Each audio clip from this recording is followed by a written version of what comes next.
Amaravati, rise and fall of the ancient Buddhist site.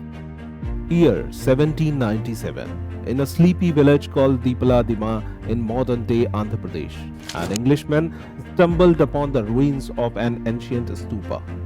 He didn't know what it was, but he sensed that he was looking at something invaluable. At that time, this Englishman was on military duty, so he informed his bosses and moved on to other things. Many years passed. In 1816, he went back to the same site, but by then, the site had been vandalized. The locals had used stones from the mound to build their houses. Despite that loss, he found many beautiful pieces still lying scattered around. Thankfully, this Englishman, Colonel Colin Mackenzie, was by then the Surveyor General of Madras Presidency, and he had a deep fascination for Indian history and culture. He documented what he saw and shipped off many of the finer pieces to museums in London, Calcutta and Madras. Why are they significant today? We know that these pieces are over 2000 years old, and they are some of the earliest examples of Buddhist art in the world. Colin Mackenzie has stumbled upon the ruins of ancient city of Amaravati, the capital city of mighty Satavahans. In 2015, when the Andhra Pradesh Chief Minister Chandrababu Naidu announced the making of new capital in the Vijayawada-Guntur region, he decided to name it after the long-lost Buddhist center of Amaravati. The new capital Amaravati, which is once again in the making after Naidu's return to the chief ministerial post this year. It is about 20 kilometers away from the ancient town. Although his vision is to create a modern city on the lines of Singapore, its name carries the legacy of one of the grandest and most important sites of Buddhism in South Asia. Over 2000 years ago, in the year 260 BCE, a fierce battle was fought on the plains of Kalinga, part of present-day Odisha. That battle changed the course of religious history in India and many parts of Southeast Asia. Emperor Ashoka, the king of Mauryas, won the battle. But he was horrified by the loss of thousands of lives on the battlefield. Just like that, he decided to lay down his weapons. He made it his mission to spread Buddhism, a religion that preached non-violence. He inscribed Buddha's teachings on pillars and stone slabs and installed them across India. These Ashokan edicts are some of the earliest known stone sculptural remains from India. Buddhism was still in its early days, but it had got itself a powerful ambassador for 100 years before Ashoka.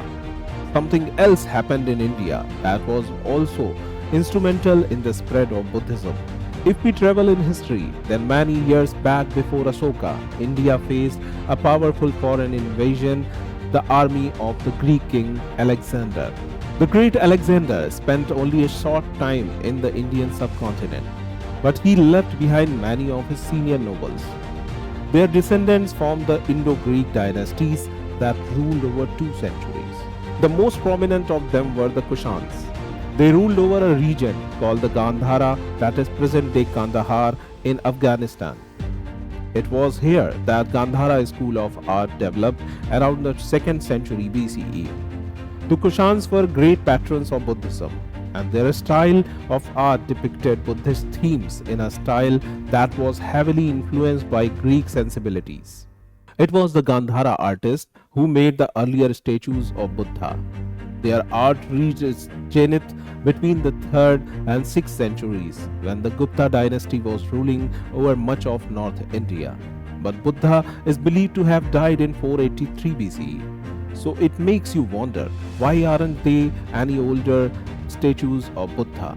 That's because in the earliest phase of Buddhism, it was considered improper to depict Buddha in the human form. Buddha never called himself a god.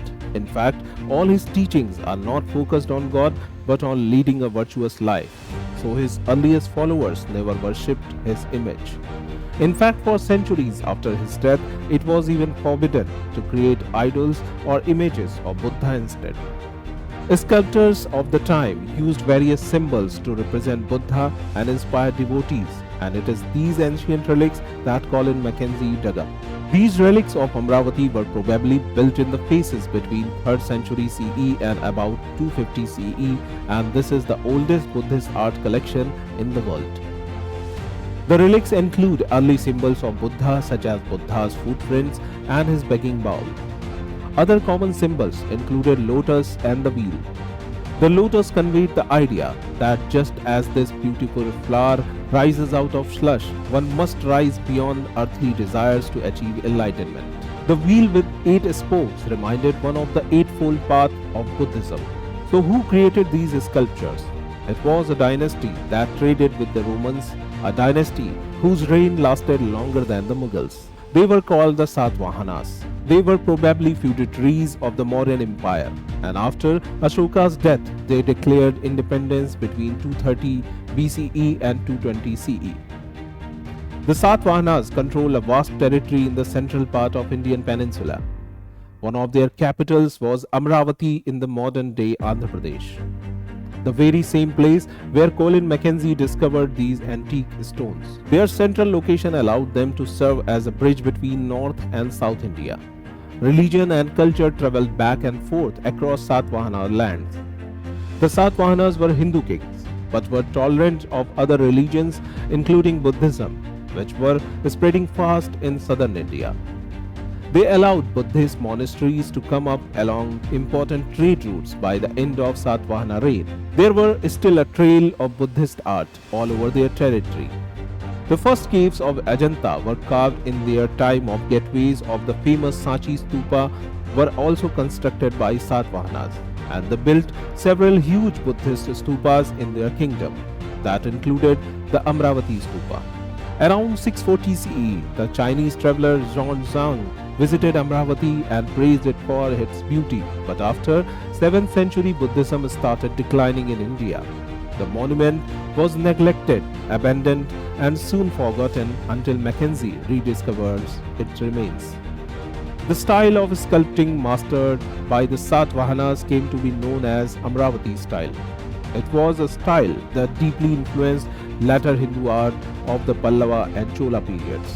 We hope you like this story. We have got plenty more stories to share.